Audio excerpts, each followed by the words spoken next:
জান্নাতুল বাকি অর্থ বাকির জান্নাত। এটা মদিনা মুনাওয়ারা এর সবচেয়ে পবিত্র সম্মানিত কবরস্থান। চলুন জান্নাতুল বাকি সম্পর্কে কিছু কথা জানি। মসজিদে নবীর একদম পূর্ব পাশে, মসজিদ থেকে হেঁটে গেলে 3 থেকে 4 মিনিট লাগে। রাসূল সাল্লাল্লাহু আলাইহি সাল্লামের অনেক সাহাবী, আত্মীয় স্বজন আর লাখো মুসলিম এখানে শুয়ে আছেন।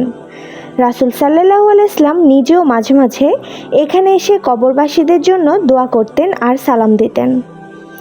রাসূলুল্লাহ সাল্লাল্লাহু আলাইহি সাল্লামের আদরের মেয়ে হযরত ফাতিমা রাদিয়াল্লাহু তাআলা আনহু, রাসূল সাল্লাল্লাহু আলাইহি সাল্লামের চাচা হযরত আব্বাস রাদিয়াল্লাহু তাআলা আনহু, ইসলামের তৃতীয় খলিফা হযরত ওসমান রাদিয়াল্লাহু তাআলা আনহু, রাসূল সাল্লাল্লাহু আলাইহি সাল্লামের অনেক স্ত্রী, মেয়েরা আর বড় বড় সাহাবীরা, রাসূল সাল্লাল্লাহু আলাইহি সাল্লামের ছোট ছেলে হযরত ইব্রাহিম আলাইহিস সালাম এখানে সমাহিত রয়েছেন। আগে এই জায়গাটা গারকাদ নামের কাটা গাছ দিয়ে ভরা ছিল। সেই জায়গার নাম থেকেই বাকি আল গারকাদ পরে জান্নাতুল বাকি নামে হয়েছে।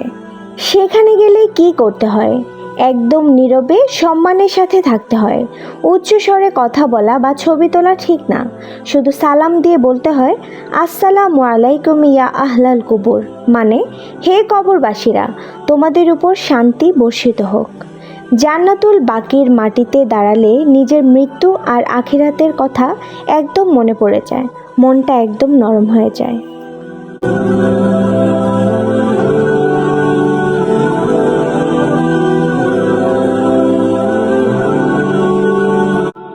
পরবর্তী ব্লগ নিয়ে খুব শীঘ্রই আপনাদের সামনে হাজির হয়ে যাব।